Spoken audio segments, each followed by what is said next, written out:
인트로를 아주 잘 열어주셨어요. 습도에 대한 내용인데요.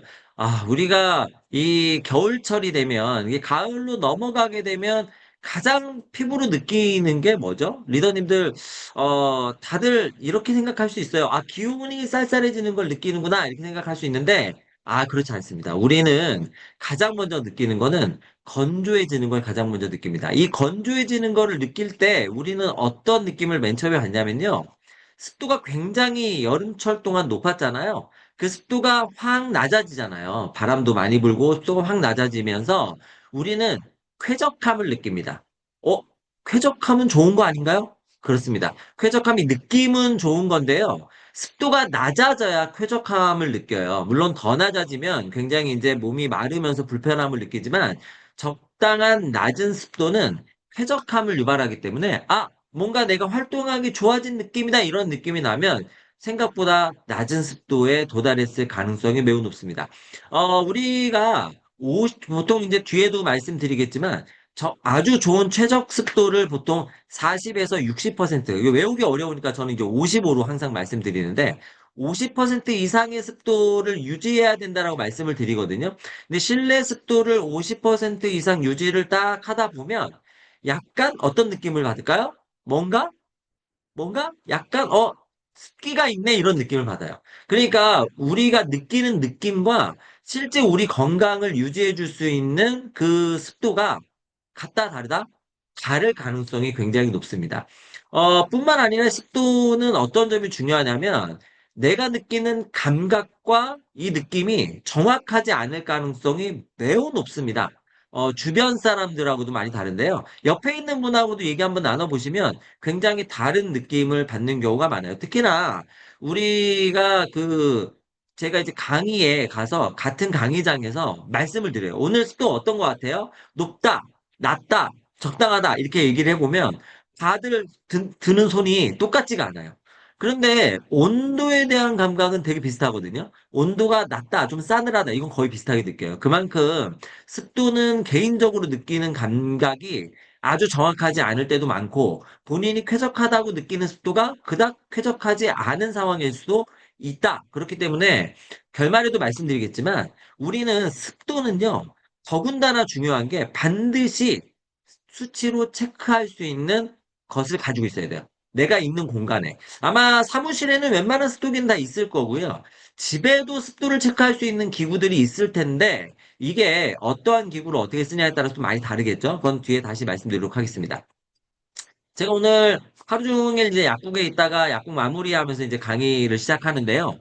와, 감기 환자가 정말 많이 늘었어요. 진짜 독감이 거의 폭발 수준입니다. 정말 주변에 독감 환자 너무 많은데, 우리 독감 환자들이 많을 때 우리가 해야 될 첫 번째 조치는 뭘까요? 당연히 마스크 착용이죠. 그래서 많은 그 사람들이 있는 곳에 가시면 마스크 착용은 반드시 하셔야 되고, 내가 병원에 감기 때문에 가는 게 아니더라도 병원에 갈 때는 무조건 마스크 착용하셔야 돼요. 그리고 또 해야 될 게 뭘까요? 바로 내 주변의 습도를 잘 유지하셔야 됩니다. 제가 이제 환자들 오면 감기에 대한 얘기들을 다 해주고, 이제 처방에 대한 얘기 다 해주고, 복약 지도를 마무리할 때, 저녁에 잘 때 습도 유지 잘 하셔야 된다. 얘기를 꼭 해줘요. 가습기 사용 꼭 하시고, 습도 제대로 유지하셔야 된다. 왜냐하면 습도를 유지해야지 더 빨리 낫거든요. 더 오랫동안 안 아파요. 그리고 주변 사람들이 감기에 덜 걸릴 수 있어요. 그러니까 이거를 꼭 얘기해 주는데 오늘 이 내용에 그 내용들이 다 포함이 되니까 우리 리더님들 요거 잘 보시고 주변 사람들, 나의 건강뿐만이 아니라 주변 사람들의 건강을 유지하는데도 꼭 반드시 보탬이 많이 되기를 바라봅니다. 습도는 뭐 중요하다는 거는 뭐 이루 말할 수 없이 우리 환경에 굉장히 큰 영향, 우리 건강에 굉장히 큰 영향을 끼치기 때문에 오늘 습도의 중요성, 습도의 정의부터 쭉 한번 살펴보도록 하고요. 습도가 우리 몸에 끼치는 영향에 대한 거를 좀 자세하게 살펴보고 호흡기에 그러면 어떤 영향 끼치느냐 좀 더 자세하게 알아볼 거예요. 그리고 가습기 중요하겠죠. 고르는 방법, 생활 습관이라든지 이런 걸 다 통틀어서 오늘 습도는 그냥 이 한 시간은 끝낸다 이렇게 생각하십시오. 뭐 습도 더 공부하겠다 이런 생각하지 마시고 요 한 시간에 그냥 습도는 다 끝내버리겠다 이렇게 생각하시면 되겠습니다.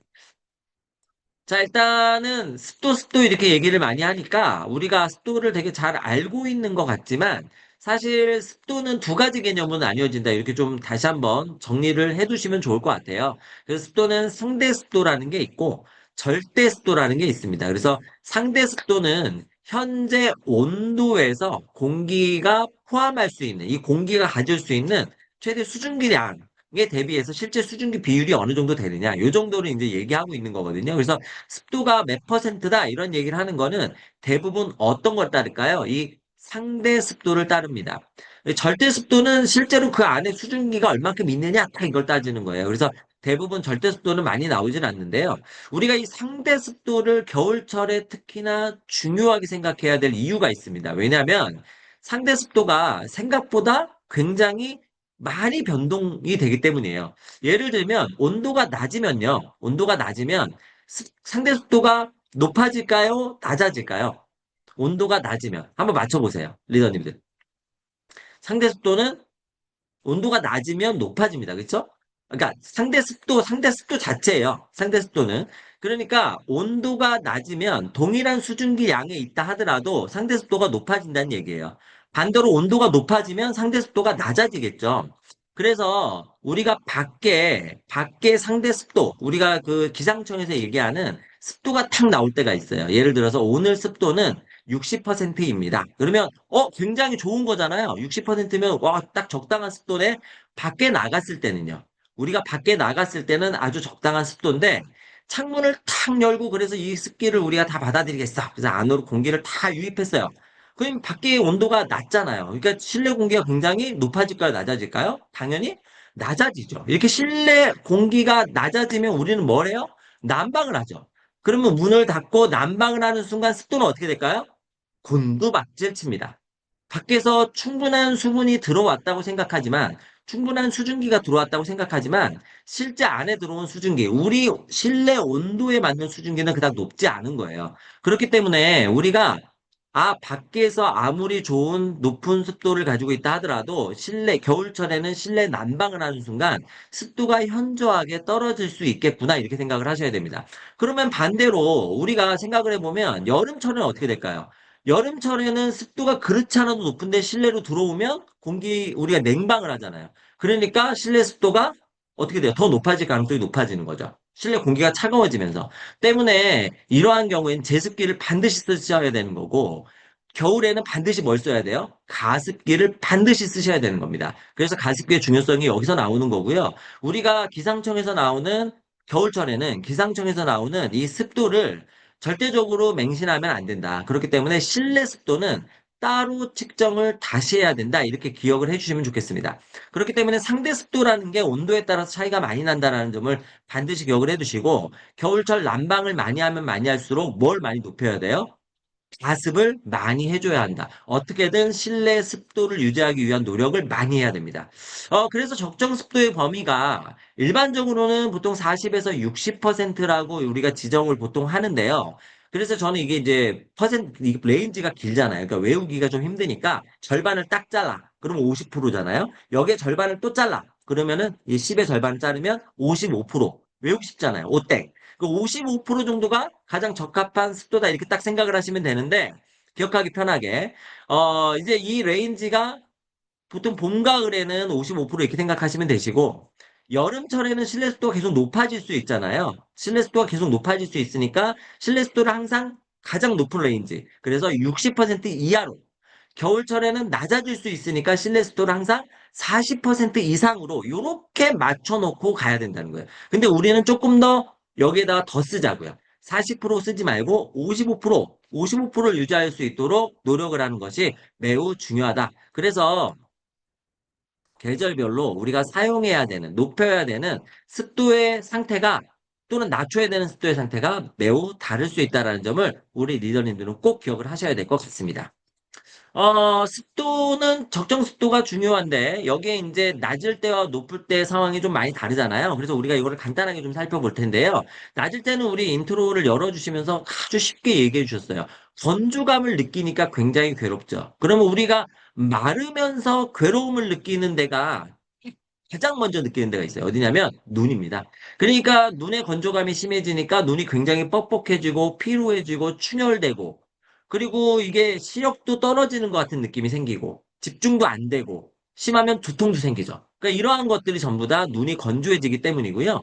피부가 건조해지는 건 당연하죠. 그러니까 피부가 건조해지니까 땡기고, 심하면 막 이렇게 인설, 이렇게 하얀 가루 같은 게 일어나기도 하고, 가렵고, 염증이 발생하기도 합니다.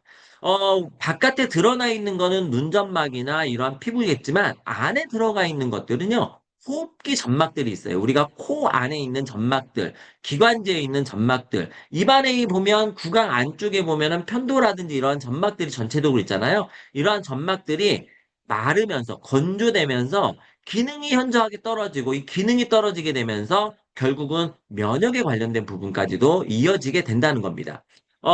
당연히 수면의 질도 떨어지고 피로감도 나타나게 되고요. 바이러스의 활성은 굉장히 높아집니다. 그렇기 때문에 겨울철에는 이 바이러스에 의한 그 감염이 굉장히 잘 일어나는 거고요.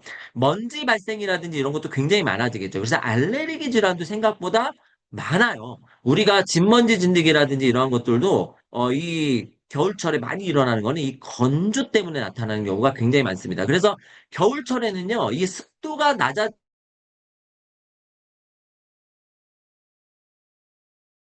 질이 현저하게 떨어지는 거예요. 환기를 굉장히 자주 시켜야 된다 이런 얘기도 많이 나오잖아요. 그렇죠? 자, 높을 때는 그러면 어떻게 될까요? 높을 때는 우리가 경험해 왔어요. 지난 여름을. 어떻게 됐어요? 곰팡이나 세균 같은 게 번식이 굉장히 많아지죠. 그래서 피부 염증이나 이런 곰팡이 균감염이나 무좀 같은 게 잘 생길 수 있고요. 체온 조절이 잘 안 돼서 우리가 잠을 잘 못 잔다거나 이러한 일들이 일어나죠. 열대야 같은 게 이런 거 아니겠습니까? 그리고 알레르기 유발 물질이 증가되는데 이거는 이 습도가 높으면 나타난 다양한 이물질 때문에 생기는 거죠. 병원군이 발생시키는 것들도 있고요. 그렇기 때문에 높을 때와 낮을 때, 우리가 지금 집중해야 되는 것은 언제예요? 낮을 때죠. 그래서 이 낮을 때의 상황을 우리가 잘 집중해서 봐야 한다. 이렇게 보시면 되겠습니다. 결국은 이러한 것을 완화시키기 위해서는 가습기를 사용해야 되고, 잦은 환기를 시켜야 되고, 관리를 잘 해줘야 되고요. 그리고 우리가 몸으로 느껴서는 된다, 안 된다? 안 된다. 뭘로 느낀다? 그렇죠. 습도계를 사용해야 된다. 그러니까 우리가 좋은 가습기를 쓰면 이게 다 그냥 해결이 되는 부분일 수도 있어요. 자, 습도가 우리에게 미치는 영향, 그러면 좀 더 자세하게 한번 알아볼게요. 자, 인플루엔자가 엄청 늘어나고 있어요. 지금 이 건조하게 되면 이 바이러스의 활성이 아까 높아진다 그랬잖아요. 그러면서 면역 기능이 현저하게 떨어지게 되는데, 감기에도 굉장히 잘 걸리게 되고, 걸려도 굉장히 오래 가고, 뿐만 아니라 2차 감염, 그러니까 우리가 합병증들도 잘 생기게 됩니다. 그래서 지금 같은 시기에 굉장히 습도 유지가 중요하고, 제가 인트로에서도 말씀드렸지만, 환자들에게도 꼭 얘기를 해요. 우리가 습도, 저녁에 특히 잘 때는 습도 유지를 잘해라. 왜 잘 때일까요? 뒤에 다시 말씀드리도록 하겠습니다. 일단 이렇게 이러한 감기라든지 이러한 감염성 질환이 잘 걸리는 이유는 바이러스라든지 이러한 것들이 우리 점막으로 들어왔을 때 막아내기가 어려워져요. 일단 코의 습도가 낮으면 코와 목의 점막이 말라요. 이 점막이 충분해야 어떻게 되냐면 들어오는 바이러스가 거기에 딱 걸려요. 그러면 콧물 같은 게 생겨서 그냥 내보내면 되잖아요. 그런데 이렇게 내보내지 못하는 거예요. 기관지 쪽, 이 목의 점막도 마찬가지입니다. 인 후두 이쪽으로 들어올 때 여기에 얘네들이 딱 달라붙어서 내 안으로 들어오지 못하면 사실 얘네들은 그냥 가래라든지 이런 걸로 배출시키면 돼요. 이게 배출이 안 되면 어떻게 돼요? 결국 내 몸 깊숙이 더 들어오게 되죠. 그러니까 1차 방어가 안 돼요. 우리가 피부는요, 점막은요, 우리 몸의 1차 방어 기구예요. 그러니까 이거는 그냥 천연 방어예요. 내가 차후에 만들어내지 않아도 자연적으로 있는 방어인데 이 방어가 뭐에 의해서 가장 먼저 망가지냐면 건조함에 있어서 가장 먼저 망가진다는 거예요. 그러니까 당연히 면역 기능이 약해진다 이렇게 볼 수 있고요. 두 번째는 기관지 쪽이에요. 비강도 마찬가지인데 특히 기관지 쪽에는 이 섬모라는 애들이 있어요. 털같이 생긴 건데 얘네들이 바깥에서 들어오는 나쁜 물질들을 탁 붙잡아가지고 바깥으로 사사사삭 내보내는 역할을 해줘요. 이게 섬모 운동이 활발해야지 이게 되거든요. 그런데 건조하면 섬모 운동이 잘 안 돼요. 그러니까 그냥 안으로 프리패스야. 그냥 안으로 막 들어와요. 그러니까 기관지까지 그냥 막 들어오는 거죠. 이렇게 안쪽으로 들어오게 되면 폐까지 들어올 수 있고 기관지에도 막 달라붙게 되고 그럼 뭐가 생겨요?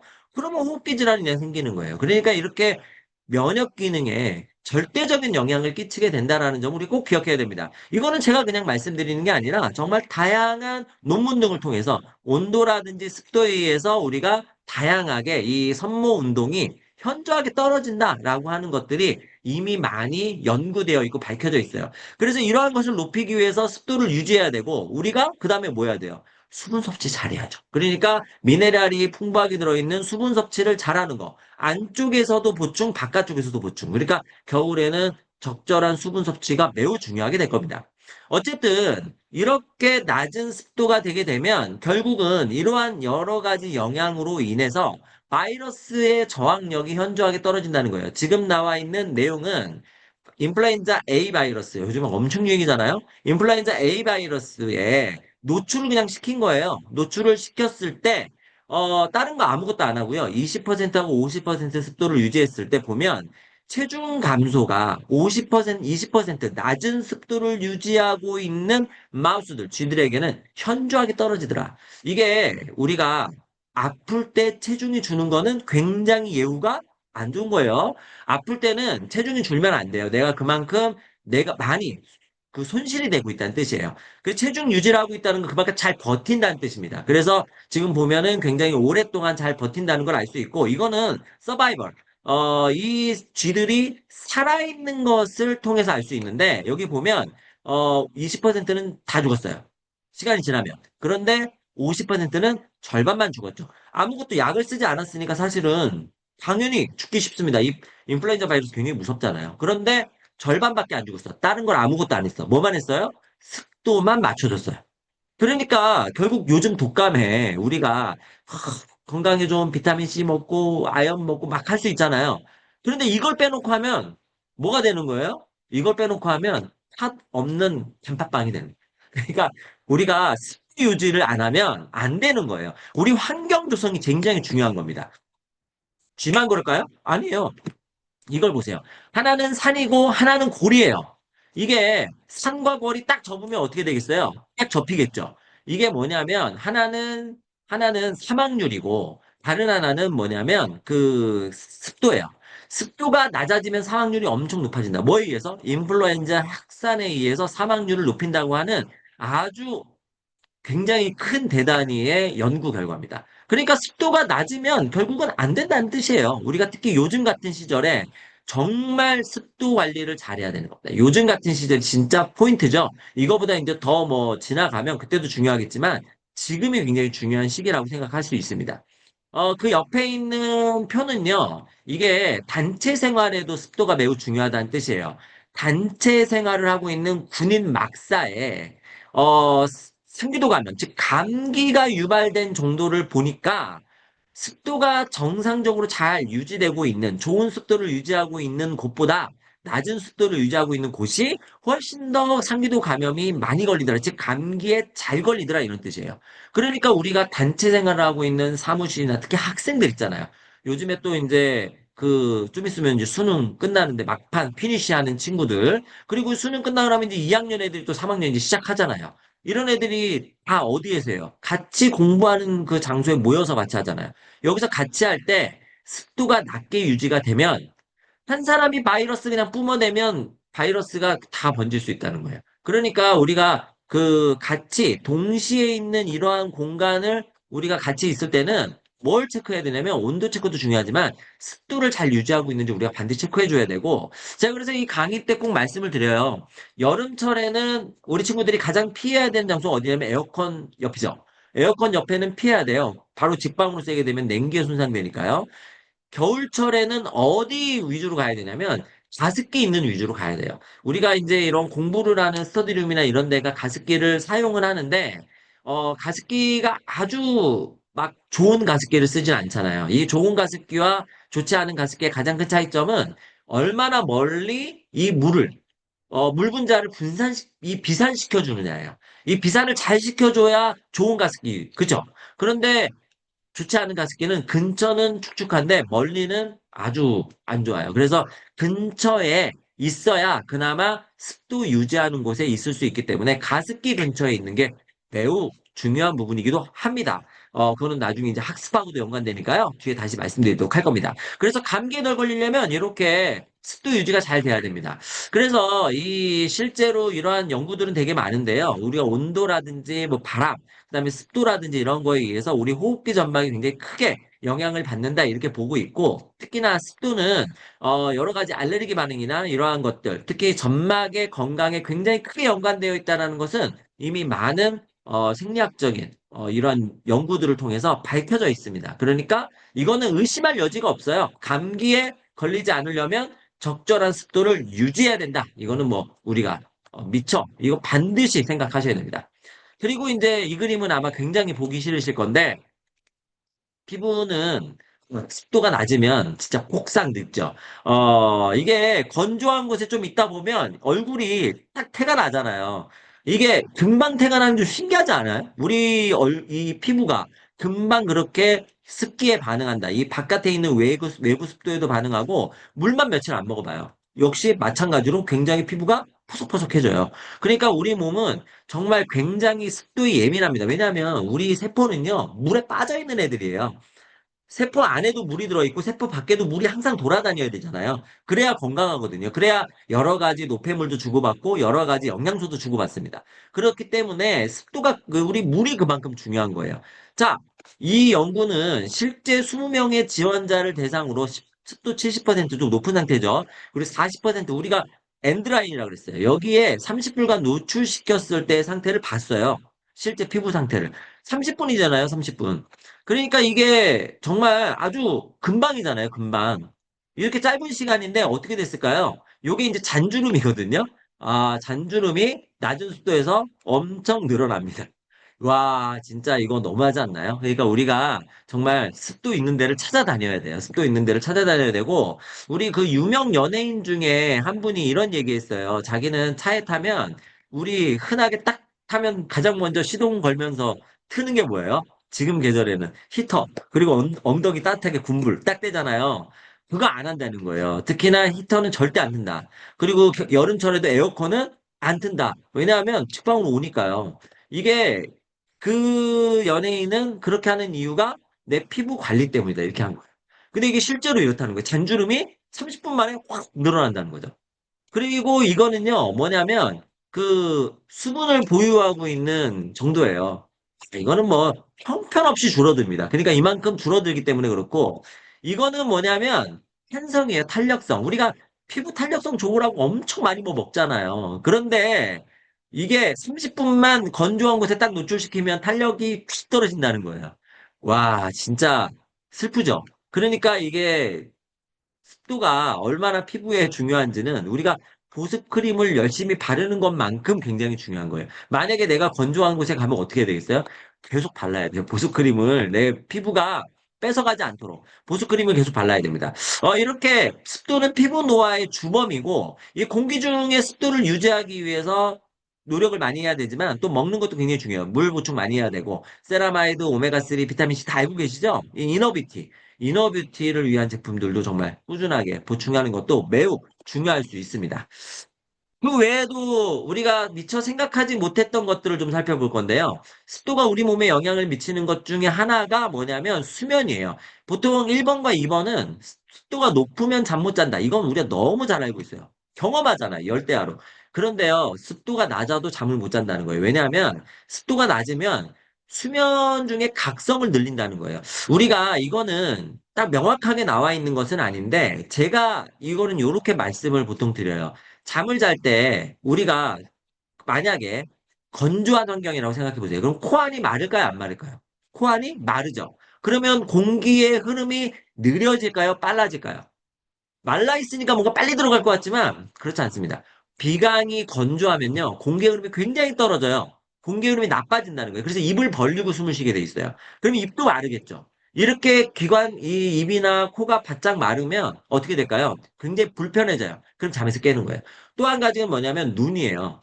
우리가 눈은 감고 있지만 완전히 밀봉된 상태가 아니죠. 당연히 수분의 이 습도 영향을 받습니다. 때문에 바깥이 너무 건조하면 눈이 건조해지기 시작해요.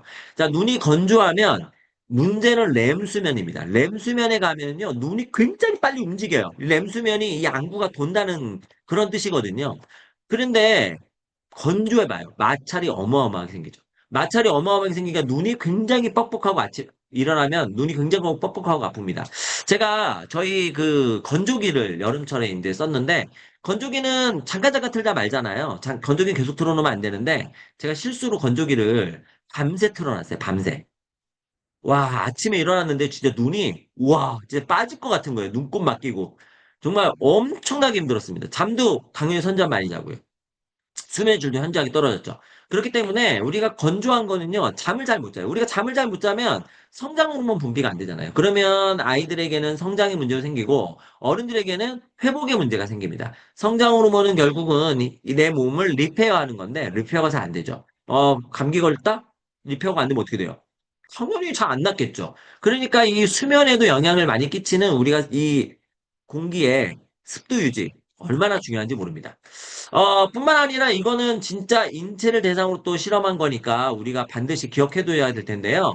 남녀 대학생 36명을 대상으로 상대 습도와 학습 성과 관계를 조사했어요. 그랬더니 습도 40%, 이게 높은 것도 아니에요. 요 정도 유지해 준 거예요. 근데 20%하고 40% 이렇게 된 건데요. 20%는 보통 40% 미만으로 내려간 상태라고 생각하시면 쉬워요. 그러니까 실내의 난방을 빵빵하게 하거나 온풍기를 강하게 틀어놨을 때의 상태라고 생각하시면 됩니다. 이 정도의 상태에서 온도를 24도 정도 적정용으로 유지했을 때 가장 학습 성적이 좋았다는 거예요. 건조하거나 습도가 너무 높으면 당연히 불편감이 증가했다는 것이고, 습도는 기온보다 훨씬 더 학습 성과에 더 큰 영향을 줬다는 거예요. 낮은 습도에서는 눈과 기도 점막이 건조함으로 인해서 피로도나 독소 속도가 또는 집중력이 죄송합니다. 독서 속도나 발음이 이상하네. 집중력이 떨어졌다는 거예요. 이거는 우리가 아주 쉽게 테스트해 볼 수 있습니다. 어떻게 보면 되냐면요. 요즘엔 잘 안 쓰긴 하지만, 추우니까. 선풍기 있잖아요. 선풍기 눈에다가, 아니면 요즘에 히터 있으니까 히터. 잠깐 눈 이렇게 뜨고, 한번 이렇게 하세요. 눈이 약간 시리죠? 그 다음에 책 한번 봐보세요. 와, 집중이 될까요? 와, 눈 시려가지고 깜빡임을 여러 번 해도 아마 이거 잘 안 가라앉을 거예요. 그래서 바로 인공 눈물 넣으셔야 될 겁니다. 그러니까 이렇게 장기적으로 오랫동안 또는 독서를 볼 때는, 독서를 할 때는 우리가 눈을 많이 안 깜빡이잖아요. 장기적으로 오래 볼 때 당연히 눈에 굉장히 큰 영향을 끼치게 되고요. 각막이라든지 이런 손상도 이루어질 수가 있습니다. 특히나 스마트폰 같은 거 오랫동안 보는 경우, 이러한 경우는 더 나쁘겠죠. 그래서 아이들 같은 경우에 스마트폰을 안 보게 하는 게 좋은데, 만약에 스마트폰을 많이 볼 수밖에 없는 상황이다. 이런 상황에서는 습도 유지가 되게 중요합니다. 스마트폰을 안 보게 하긴 해야 될 텐데요. 어쨌든, 40% 정도에서의 습도에서 20% 대비해서 피로도나 독서 속도, 뭐 산만 당연히 감소했다는 거죠. 그래서 학습 능력에 굉장히 큰 영향을 주기 때문에 우리가 공부하는 친구들은 반드시 습도가 잘 유지되는 곳에서 공부를 하도록 하거나, 만약에 그렇지 못하는 곳에서는 어쩔 수 없이 어떻게 해요? 이 가습기, 휴대용 가습기라도 사용하게 해주셔야 돼요. 정말 중요한 내용입니다. 휴대용 가습기 같은 경우에 뭐 이렇게 간단하게 놓을 수 있는 것도 있으니까 그런 것도 생각해 볼 필요가 있을 것 같고요. 더 좋은 거는 우리가 질이 굉장히 퀄리티가 좋은 가습기가 있는 곳에 가 있는 게 훨씬 더 낫겠죠. 그래서 여러 가지 이 가장 최적화되어 있는 존인 40에서 60%의 상태를 유지. 우리가 더 좋은 거는 여기 선을 딱 그어보세요. 중간에 55%. 이 정도 선이 제일 좋거든요. 요 정도 선에서의 유지가 결국은 박테리아뿐만이 아니라 곰팡이 바이러스 여러 가지 뭐 미세먼지 등등을 어, 아주 쾌적하게 환경을 만드는데 가장 좋은 역할을 하게 된다라는 점을 꼭 기억하셔야 됩니다. 그러면 이러한 것을 유지하기 위해서는 결국은 가습기를 잘 써야 되는데요. 가습기는 크게 세 가지가 있어요. 첫 번째 초음파식 가습기. 이게 가장 대중적으로 오랫동안 사용됐던 가습기라고 볼 수 있는데 이 초음파식 가습기는요. 고주파 진동을 사용해서 우리가 그 가습을 하는 거죠. 그러니까 미세한 입자로 물을 쪼개가지고 날리는 거잖아요. 그렇기 때문에 소음이 거의 없어요. 그래서 아주 조용하게 쓸 수 있고, 그래서 소비 전력도 매우 낮죠. 초음파를 사용하니, 고주파를 사용하니까요. 그리고 가격이 저렴하고 디자인도 마음대로 잘 만들 수 있습니다. 근데 단점이 있어요. 단점이 결국은 물을 오랫동안 놔둬야 하기 때문에 세균이나 곰팡이, 그리고 석회질이 잘 생긴다는 거죠. 조그만 애들은요, 그냥 다 들고 닦아버리면 돼요. 그런데 우리가 가정에, 그렇게 조그만 애 놔뒀다가 뭐, 얼마나 쓰겠어요? 매번 물을 갈아줘야 되니까 사용할 수가 없잖아요. 그렇기 때문에 어느 정도 덩치가 있는, 정수량이 어느 정도 되는 거를, 저수량이 어느 정도 되는 걸 써야 되는데, 이러려면 이러한 문제가 생긴다는 거예요. 그래서 이러한 문제를 막기 위해서 뭘 넣어요? 여기 안에다가 가습기 메이트라는 걸 넣었었죠. 이게 살균제거든요. 근데 이게 어떻게 됐어요? 피부에다가 뒀을 때는 문제가 안 됐는데 호흡 독성을 우리가 안 한 거잖아요. 그러니까 이러한 것들이 호흡기로 들어왔을 때 어떻게 됐는지 알 수가 없는 상황에서 우리가 계속해서 썼죠. 굉장히 큰 문제가 생겼죠. 그렇기 때문에 우리가 이 제재는 요즘에 정말 초소형 제재들이 아니고서는 거의 잘 쓰지 않습니다. 요즘에 초소형 제재들도 그 뒤에 나오는 가열식을 많이 쓰더라고요. 그런데 가열식은 좀 위험하니까 초소형 제재가 아닌 경우에 거의 안 쓰고요. 이게 그리고 실내 습도가 많이 올라가게 하는데 멀리 퍼지지 않아요. 물 분자가 작게 쪼갠다 하더라도 얘가 이렇게 가다 떨어지죠. 그래서 아까도 말씀드렸죠. 가습기의 가장 또 중요한 점이 하나가 이 비산 능력이 좋아야 되는데 비산 능력이 그닥 좋지는 않습니다. 그래서 사실은 이래저래 가습기 중에서 초음파식 가습기는 요즘에 거의 잘 안 쓰는 분위기예요. 그래서 요즘에 많이 대세가 됐던 게 끓이는 다이어식 가습기. 이거는 우리가 어렸을 때 굉장히 많이 써봤습니다. 우리가 난로 같은 데 위에다가 올려놓고, 주전자 올려놓고, 물 끓이는 거잖아요. 그러면 물을 끓이면 그 끓은 증기가 쫙 퍼지면서 습도가 유지되는 거죠. 그래서 이게 이제 끓여버리니까 뭐가 안 생겨요? 세균의 걱정이 거의 없죠. 고온으로 끓이니까. 그래서 위생적이고, 그리고 끓여서 확 올리니까 습도가 빨리 올라가요.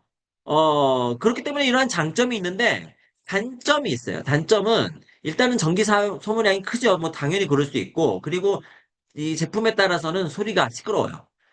문제는 얘가 멀리 퍼지지 않아요. 멀리. 우리 생각해보면 주전자에 물 끓일 때 우리가 옛날에 그 학교는 지금은 이제 가습기 다 쓰겠지만 옛날에 학교는 난방을 지금처럼 온풍기가 아니었잖아요.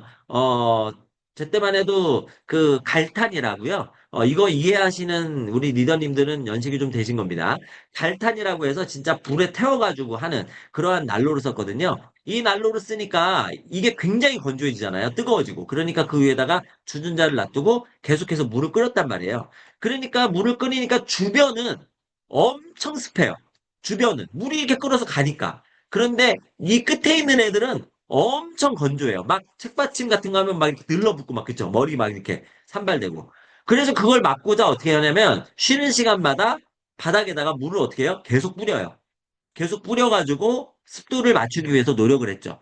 그렇기 때문에 이게 이렇게 잘 퍼지지 않는 단점이 있어요. 그런데 그거보다 더 큰 단점은 화상이에요, 화상. 아까도 말씀드린 것처럼 얘는 조그만한 애들이 잘 안 나오는 게 잘못 건들다가 화상 입을 위험성이 굉장히 높습니다. 큰 애들도 그렇다고 하는데 이게 실제로 뉴스에도 나왔더라고요. 이거 한번 같이 볼게요.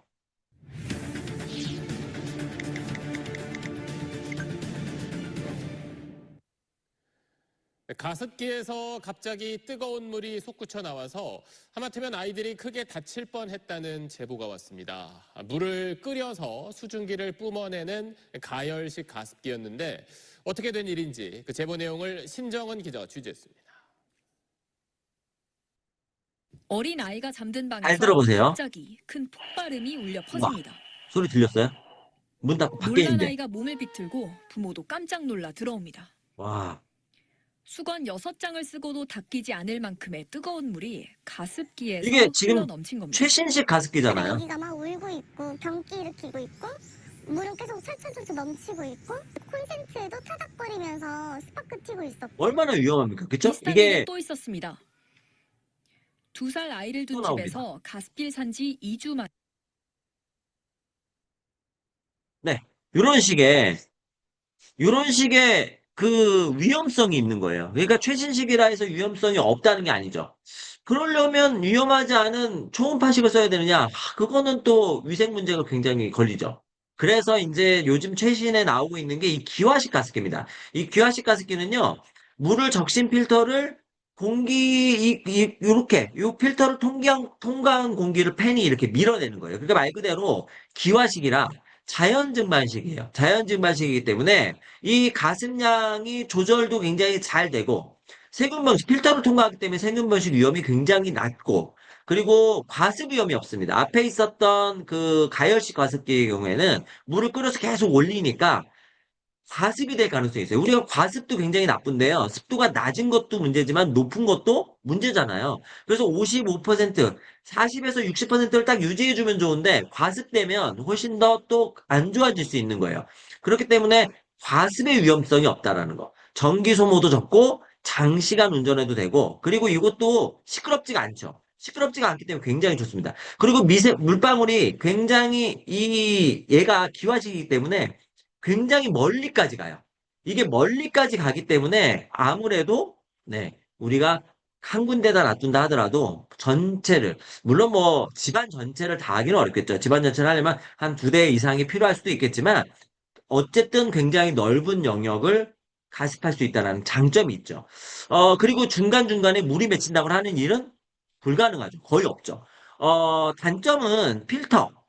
그 다음에 이제 이 필터를 새로 계속 사야 될 것이냐, 아니면 이 세척을 할 수 있는 것이냐, 뭐 이런 거. 그리고 전체적인 세척. 이러한 것들이 이제 문제가 될 수 있고, 그리고 가격대가 좀 높다는 단점이 있는데, 어차피 가습기라는 건 한번 사면 굉장히 오래 쓰잖아요. 이게 오래 쓰기 때문에 사실 너무 저렴한 거, 자꾸 이 비용, 우리가 가성비를 생각하면 안 돼요. 우리 건강을 위해서 생각하는 거는 비용보다, 가성비보다는 어느 정도 안전하고 우리가 효과적으로 쓸 수 있느냐를 생각해야 한다는 점을 기억해 두시면 좋을 것 같습니다. 그래서 세 가지를 비교해 보면 우리가 X 표시된 거는 일단 쓸 수가 없는 거잖아요. 안 쓰는 게 좋은 거잖아요. 초음파식 X가 3개, 가열식도 X가 3개, 기화식은 X가 없죠.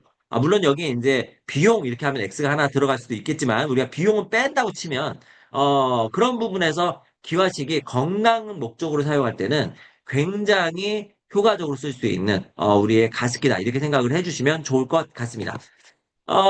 약간 이제 마무리 단계가 됐습니다.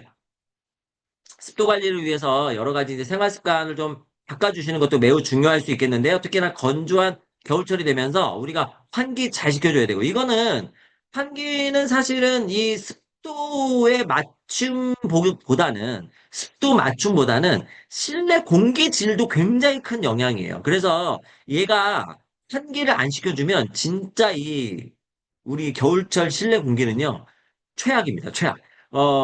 사시사철을 따졌을 때 황사가 많은 봄철보다 실내 공기 오염도가 더 높을 때가 언제냐면 겨울이에요. 그렇기 때문에 환기 반드시 시켜주셔야 되고, 그래서 습도가 낮은 공기가 들어오면 어떻게 돼요? 높여줘야 되죠. 그렇죠? 높여서 우리가 가습을 꼭 해줘야 되고, 그리고 빨래는 뭐 우리가 빨래를 가지고 이 습도를 유지한다고 얘기하시는 경우도 있는데, 여기 뒤에 이제 나오긴 하지만, 저는 사실 빨래는 그닥 권장을 안 합니다. 왜냐하면, 빨래를 가지고 실내에 널어 놓으면, 빨래 안에서 나오는 애들이 있어요. 뭐예요?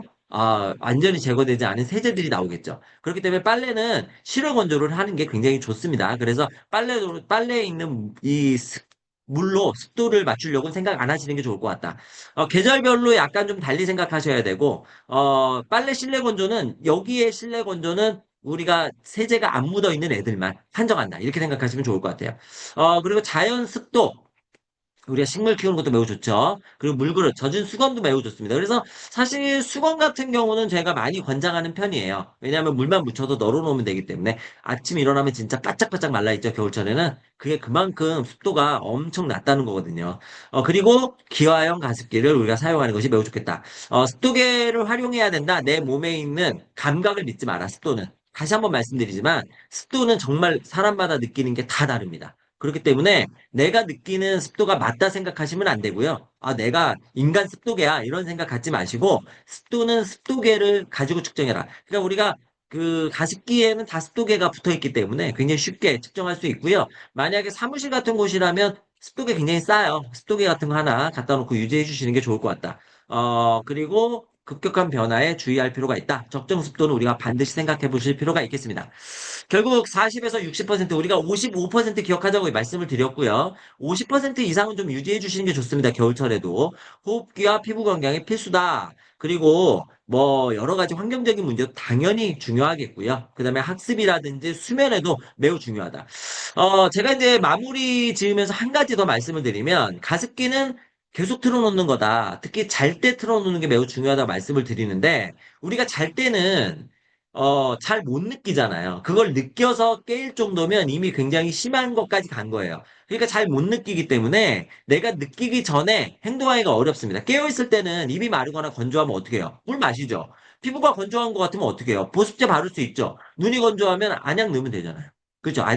인공 눈물 넣으면 되잖아요. 이렇게 내가 뭔가 내 몸을 보호할 수 있는 여러 가지 행동을 취할 수 있는데 잘 때는 안 돼요. 그러니까 잘 때는 무방비란 말이에요.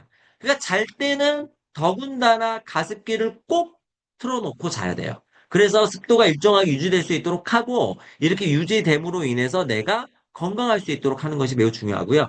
이렇게 습도를 잘 유지하는 것이 꿀잠을 보장합니다. 결국은 꿀잠을 자려면, 꿀잠을 자는 거는 결국은 내가 성장 호르몬부터 시작해서 나의 모든 밸런스가 맞춰지는 건데, 회복피, 내 몸에 있는 에너지 회복하죠.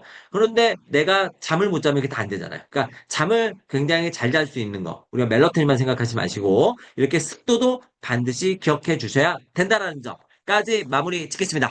어, 40분 정도 마무리하기로 했는데 한 3분 정도 오버됐습니다. 이제 사전 질문 답변을 진행할 순서인데요.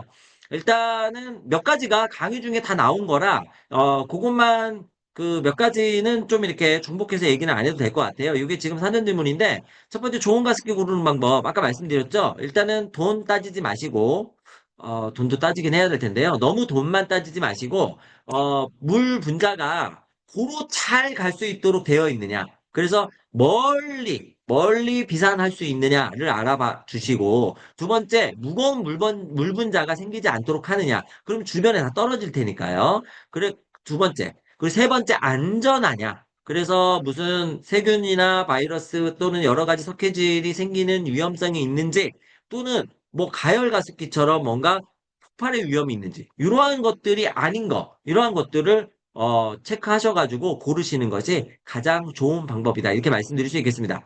습도는 꼭 유지해야 되나요? 습도는 반드시 유지해야 된다는 거 이제 좀 아셨겠죠? 이거는 세 번째, 공기 중에 습도 중요성과 마찬가지인데, 내 몸에 정말 어마어마하게 영향을 끼치죠. 습도와 비염의 연관성 굉장히 높습니다. 특히 습도가 낮으면요, 알레르기 물질들이 굉장히 많아져서 비염이 생기기 쉽고요. 특히 환기가 잘 안 되는 겨울철에 진먼지 진드기에 의한 비염의 발생이 매우 높습니다. 그렇기 때문에 습도가 낮아지면 공기의 질이 현격하게 떨어지고 공기의 질이 현격하게 떨어지면 알레르기 증상이 굉장히 많이 생기기 때문에 비염이나 천식 등이 유발될 가능성이 매우 높습니다. 공기 중 세균으로 인한 질병.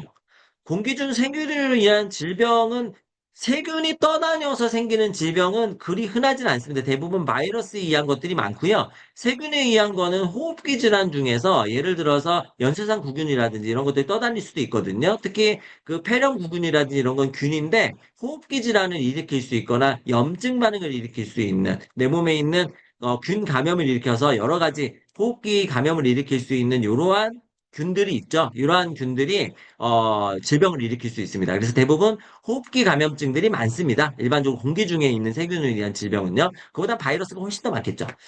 건강한 습도 유지를 위해 나쁜 습관을 끊어내는 방법에 대해 달아주시면 좋겠습니다. 일단 첫 번째, 뭘까요? 내가 내 몸으로 습도를 체크하는 습관. 그거는 제일 나쁩니다. 우리가, 이 정도면 쾌적하네? 이게 제일 나빠요. 그래서 항상 습도계를 보는 습관이 굉장히 중요하고요.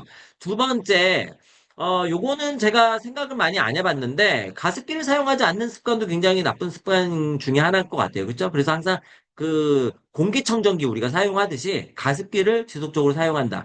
우리가 공기의 질을 유지하기 위해서 요즘에 제일 많이 쓰는 게 뭐예요? 공기청정기잖아요. 공기청정기 안 쓰면 공기질이 진짜 현격하게 떨어지잖아요. 미세먼지 농도도 굉장히 높아지고요. 그래서 공기청정기 쓰는 것처럼 가습기를 좀 자주 쓰는 게 매우 좋고요. 그리고 뭐가 있을까요? 난방. 너무 높은 온도에 난방을 하는 것도 매우 안 좋죠. 온도가 높아지면 습도가 낮아지니까요. 그래서 너무 바깥 기온과 차이가 나는 높은 난방을 하는 것도 안 좋을 것 같습니다. 저희 가정만 봐도 각 구성원의 습도의 체감을 다르게 느낍니다. 그게 사람마다 다르다니까요. 사람마다 느끼는 게 달라요. 그래서 이거는 뭐 그 원인이 있는 것은 아니고 각각의 본인들이 가지고 있는 그 느낌 감각이 다르기 때문에 그렇습니다. 비 오는 날 창문을 열어야 할까요? 뭐 적당히 오면 여는 게 좋죠. 특히 겨울철에는요. 환기시켜 주시는 게 좋습니다. 너무 많이 내리면 비가 들이치니까 어렵지만 적당히 내리면 뭐 습도도 높은 습도가 유지되어 있는 공기가 들어오니까 매우 좋습니다. 환기도 잘 되고요. 그래서 비 오는 날 창문 여는 게 뭐 상황만 된다면 좋을 것 같습니다. 호흡기 구조와 작동 원리, 대표적인 호흡기 질환과 예방법을 정리해서 포함하면 좋겠습니다. 요거는 지금 얘기가 다 나온 것 같아서 요 정도로 마무리하면 사전 질문은 요 정도로 마무리하도록 하겠습니다. 그러면 이제부터 본격적으로 Q&A를 한번 받아보도록 하겠습니다. Q&A를 받아보도록 할 건데, 네. 여기 제품에 대한 질문인데요. 제가 제품에 대한 질문을 답을 드려도 될지는 모르겠습니다만은 그래도 이왕 질문을 하셨으니까 답을 드리면 기화식 가습기의 장점을 좀 얘기를 많이 해주시면 좋을 것 같아요. 그러니까 기화식 가습기 자체가 기존에 있었던 가습기들하고 좀 차이가 많이 나잖아요. 그리고 자체적으로 어, 그냥 끓여서 하는 거랑 초음파로 하는 거랑 가격 차이가 당연히 많이 날 수밖에 없지 않겠습니까? 가격을 부각시키지 마시고 제가 보기에는 장점들을 확실하게 좀 얘기해 주시는 게 좋을 것 같아요. 첫 번째, 가장 큰 장점은 아까 말씀드린 것처럼 굉장히 멀리까지 물 분자가 좀 날아갈 수 있다는 장점이 있고, 과습도 안 되고요. 그리고 그 외에 제품의 특장점이 굉장히 많을 겁니다. 제가 그거는 귀동량으로 강의 오프 강의 했을 때 들어봤는데, 뭐 필터를 직접 그냥 세척할 수도 있다는 장점도 좀 있는 것 같아요. 필터를 교체하는 것이 아니라 세척할 수 있다는 장점도 있는 것 같고요. 그래서 이러한 것들도 굉장히 중요한 장점인 것 같다. 이렇게 좀 말씀드릴 수 있을 것 같습니다. 어, 축농증에도 습도 굉장히 중요하죠. 세균 감염에 의한 부분이고요. 축농증 같은 경우에는 생각보다 비강 안쪽에 이 굉장히 그 끈적거리는 액체가 많거든요. 이거를 배출을 원활하게 시켜야 되는데 점액의 이 점막의 상태하고 그다음에 이 아까 뭐 얘기했던 선모의 상태가 매우 중요합니다. 그래서 습도가 매우 중요합니다. 이 비강, 호흡기 감염증에는 그냥 무조건 습도가 중요하다 생각하시면 돼요. 가습기랑 공기청정기 같이 사용해도 될 거, 뭐, 같이 사용하셔도 됩니다. 이 가습기랑 공기청정기를 같이 사용하지 않을 이유가 없을 것 같아요. 왜냐하면, 어차피 공기 안에는 뭐가 있어요? 물 있잖아요. 그거를 공기청정해 주는 거잖아요. 근데 그거를 습도를 50% 맞춰놓는다고 공기청정을 못 하느냐? 그렇지 않죠. 그렇기 때문에 가습기랑 공기청정기는 같이 사용하셔도 제가 보기엔 전혀 문제가 안 될 것 같습니다. 공기청정기와 가습기를 작은 방에 그냥 한 공간에 너무 가까이 두지 말라. 이거는 아마 과습이 가능한 가습기를 얘기하는 것 같아요. 그래서 과습이 되게 되면 아무래도 이 공기청정기 기능에 영향을 미칠 수 있기 때문에 이런 얘기를 한 게 아닌가 싶습니다. 그래서 이거는 제품에 따라 좀 다를 수 있을 것 같고요. 과습이 되지 않고 물 분자가 작고 비산이 멀리 되는 제품들은 뭐 아주 가까이 붙여놓지만 마시고 뭐 방이라면 뭐 양쪽 끝에 요 정도로 사용하시는 건 제가 보기에는 전혀 문제가 되지 않을 것 같습니다. 제품에 대한 내용은 아마도 차후에 또 얘기가 나올 것 같으니까, 아마도 아메이의 공기청정기도 좋은 게 있지 않겠습니까? 헤파 필터 있는, 그쵸? 그래서 그 제품과 같이 얘기를 아마 해주시면은 될 것 같습니다. 이거는 요 정도로 넘어가도록 하죠. 365일 24시간 가습기는 겨울철에는 좀 오랫동안 작동해 주시는 게 좋을 것 같습니다. 물론 그 여름철에 가습기 틀면 안 되죠. 여름철에는 틀지 마시고요.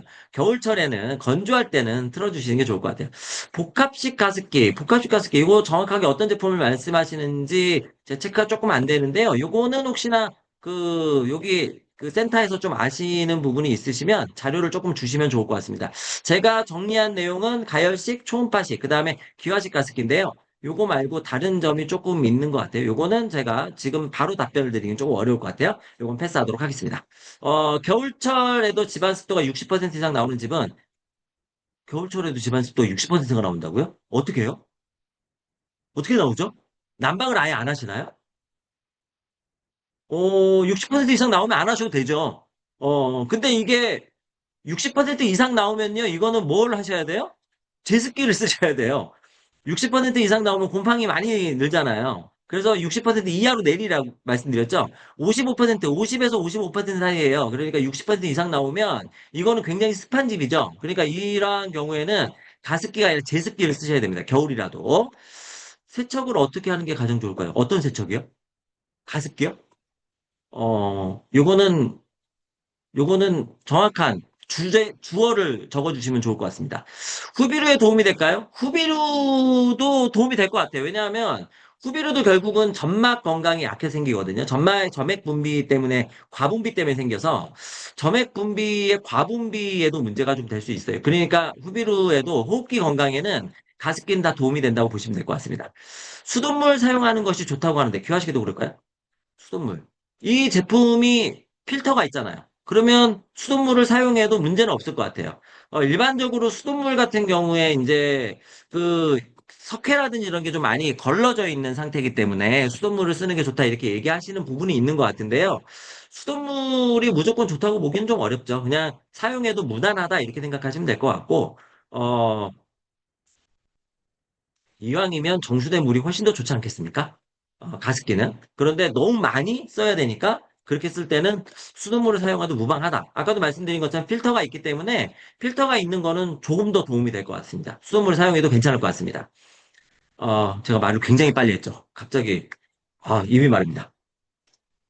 습도를 유지하고 있어도 이렇게 말을 많이 하면 입이 마릅니다. 리더님들. 그러니까 말을 많이 하시는 분들은 습도 유지에 정말 신경을 쓰셔야 되고 중간중간에 물도 마셔야 됩니다. 제가 중간에 자, 잠깐 비염에도, 첨언을 하자면요. 네. 기계 관련 문의는 제가 리더님들 제 응대를 나중에 교육 때 해드릴 수 있을 것 같습니다. 그래서 습도 관련 질문에 대한 답변만 해주셔도 괜찮을 것 같습니다. 아유, 감사합니다. 네, 부담이 확 줄었습니다. 자, 비염에도 좋나요? 비염에 당연히 좋습니다. 비염에는 습도 유지 무조건 하셔야 돼요. 겨울철에 비염에 습도 유지 안 하면 알레르기 비염 심해집니다. 그래서 습도 유지 하셔야 되고, 요거는 실제로 공기 질이 많이 떨어지면서 이렇게 비염 환자가 겨울철에도 많이 는다고 나와요. 그렇기 때문에 봄철만큼 많은 게 겨울철 비염 환자예요. 날씨도 추워지고 공기도 안 좋아져서 그렇습니다. 그래서 반드시 이렇게 하셔야 돼요.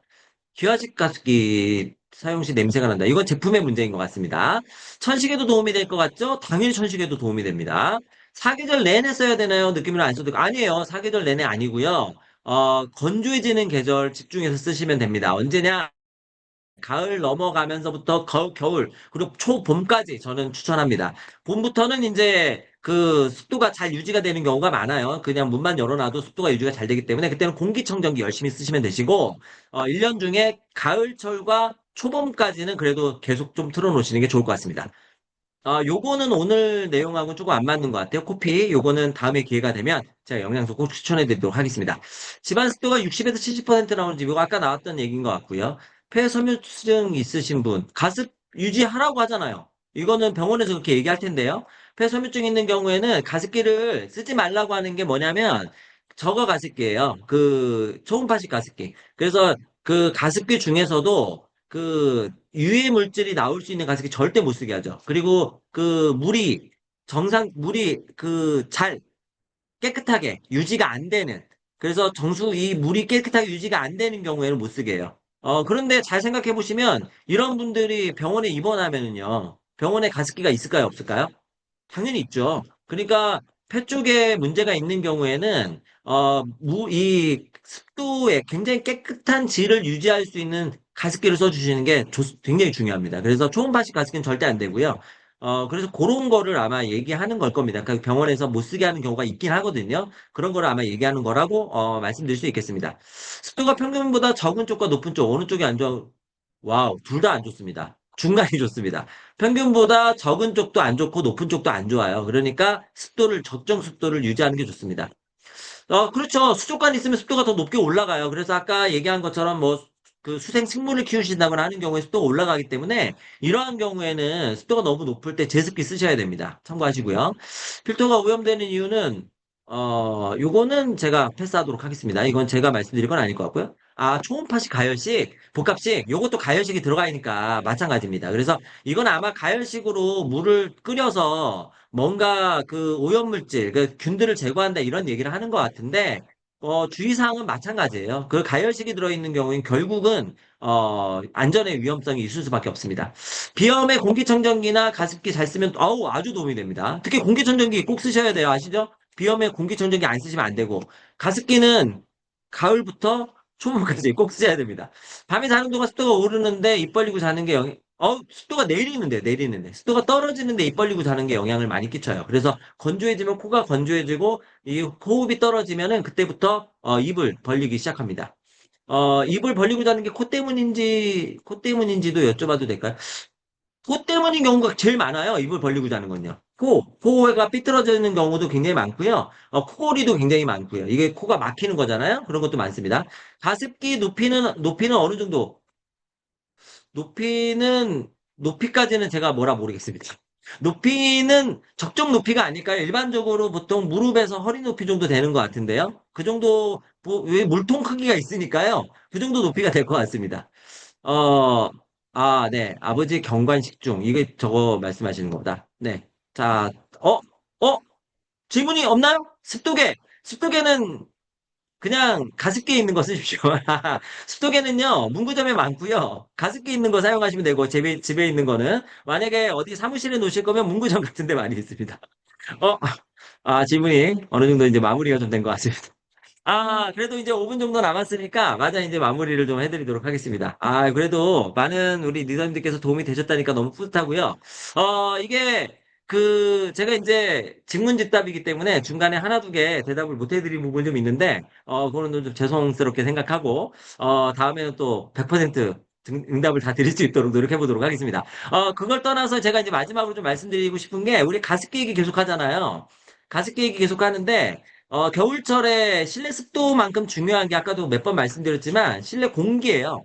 그래서 실내 공기질을 굉장히 많이 생각하셔야 됩니다. 우리가 습도만 계속 높이고 공기질이 떨어져 있으면 그것도 굉장히 안 좋습니다. 그러니까 습도를 높이는 것도 신경을 계속 쓰셔야 되지만 공기질을 어떻게 깨끗하게 개선할 것이냐. 특히나 겨울철에도 황사가 오잖아요. 그래서 실내에도 미세먼지도 굉장히 많아지고 유해 물질들이 많아지는데 이 유해 물질들이 건조해지면 훨씬 더 비산이 많아진단 말이에요. 그러니까 실내 안에 미세먼지 농도가 굉장히 높아져요. 그래서 우리가 겨울철에 우리가 공기청정기 이런 거 생각하시면 봄만 생각하는데 그렇게 생각하시면 안 되고 겨울철도 반드시 꼭 생각해 주셔서 이 겨울에 습도와 함께 공기의 질도 유지를 굉장히 잘해 주시는 게 호흡기 건강뿐만 아니라 내 피부 건강, 여러 가지 건강에 굉장히 기본적인 토대가 된다. 이렇게 기억을 해 두시면 건강을 유지하는데 훨씬 더 도움이 많이 될 수 있을 것 같습니다. 제품에 대한 그리고 기계에 대한 이러한 내용은 저보다는 이제 뒤에 말씀해 주실 우리 그 관계자분께서 훨씬 더 잘하실 거기 때문에 제가 마이크는 그쪽으로 넘기도록 하겠습니다. 잠깐만요. 뭔가 질문이 더 들어왔어요. 가습기와 일반 습도계 간의 거리가 1m도 안 되는 두 습도계 차이가 15. 그러니까 이런 게 뭐냐면요. 물 분자가 멀리 못 가는 가습기들이 이런 것들이 있어요. 그러니까 물 분자가 멀리 못 가면 그 밑에 떨어져 버리니까 멀리 못 가는 경우에 이런 경우가 있고 또 다른 경우는 그 경우가 제일 먼저 생각납니다. 다른 경우는 그 실내 공기 상태에 따라서 좀 다를 것 같기도 하고요. 어쨌든 이러한 경우가 있을 수 있기 때문에 가습기를 선택할 때 물 분자가 멀리 퍼지는 게 되게 중요하다라는 걸 제가 누차 강조해서 말씀을 드렸습니다. 네. 그러면 요쯤에서 제 강의는 마무리하도록 하고요.